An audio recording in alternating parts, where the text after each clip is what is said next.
视频中，这只长相潦草、浑身脏脏的熊猫叫金宵，大名叫恭喜，是工商银行的大小姐，生于2021年7月23号。因出生在第32届奥运会开幕之际，也被称为新一届的奥运宝宝。金宵最具识别性的标志是耳朵上有一个黑色的线头，而且经常和轮回雅颂一起打闹，一起挖煤。奥氏挖煤集团后继有人，他们3小只也被称为新一代的挖煤3巨头。这一点，饲养员谭爷爷深有体会。金宵一家搞笑熊是各有各的特点。金宵的妈妈昭美是于2014年5月在四川大凉山救助的野生大熊猫。在昭美刚被救助的时候，浑身上下看不见一丝白，妥妥的一只挖煤大熊猫。看来金宵的挖煤属性应该是遗传妈妈的。昭美在被救助后也变成了白富美，因为长相和演员冯巩相似，所以也被称为冯昭美。昭美在被救助后留在了基地，共生育了2个娃，分别是哥哥金宝和妹妹金宵。哥哥金宝因为混血导致长相潦草，从而走红网络，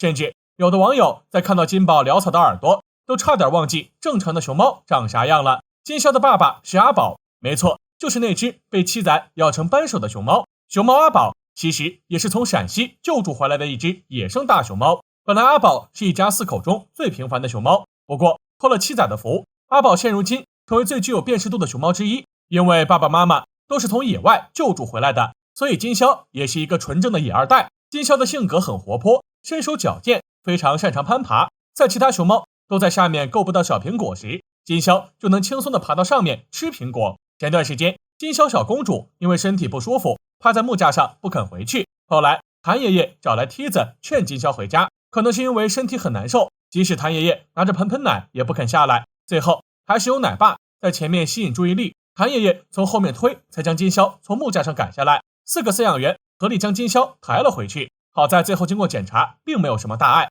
金宵又可以和小伙伴们一起挖煤了。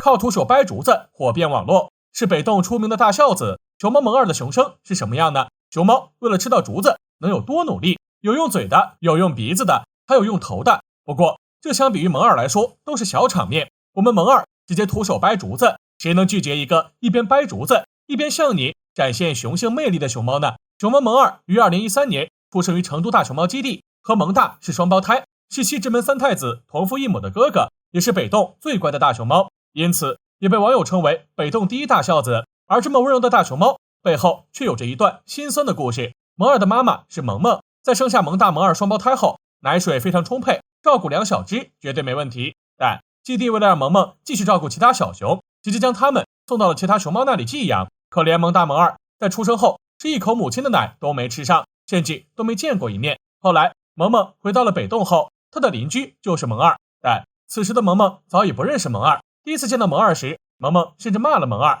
但萌二并没有还嘴。在往后的日子里，萌二经常会趴在门口看着萌萌，无论萌萌怎么骂他，都没办法将萌二赶走。萌二从来都不会还嘴，萌二好像知道萌萌是自己的妈妈，因此萌二也被网友称为熊猫界的孝子。但可不要认为萌二真的只是一只温顺的熊猫，萌二和他的绯闻女友飞云一样，长相呆萌可爱，又有着十分火爆的脾气。在2018年，北洞因为停电导致基地的电动门全部被打开了，而萌二就这样闯进了古老爷的地盘，直接和古老爷打了起来。要知道古古可是作为杀人最多的大熊猫，战力不容小觑，但萌二却将古大爷给咬伤了。虽然当年古古25岁，萌二5岁，古大爷吃了年龄的亏，侧面反映了萌二也不是好惹的，所以萌二的温柔只属于萌萌。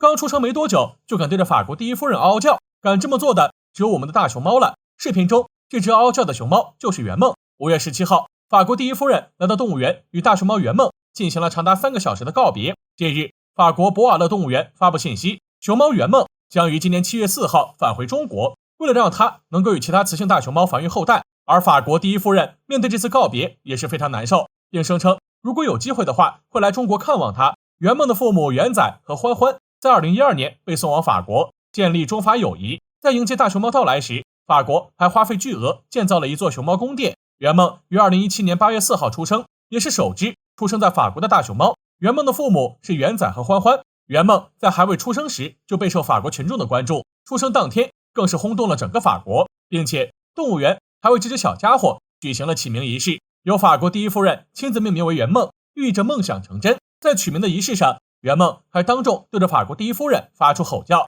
可即便如此，圆梦依旧深受法国群众的喜爱。更甚至，在圆梦第一次外场展出时，动物园就迎来了2万多名游客前来参观，直接打破了动物园的客流量记录。在圆梦1岁生日时，更是举办了一场盛大的生日宴，无数法国人民都来为圆梦庆生。动物园还为圆梦准备了豪华3层小蛋糕。圆梦长大后就爱上了泡温泉，经常泡在温泉中享受，浑身上下都在散发着贵公子的气息，仿佛下一秒就要说来一杯82年的拉菲了。在法国这段时间，从圆梦的圆滚滚的身材就能看出圆梦被照顾得很好。好了，本期视频就到这里，欢迎大家在评论区留言讨论，我们下期再见。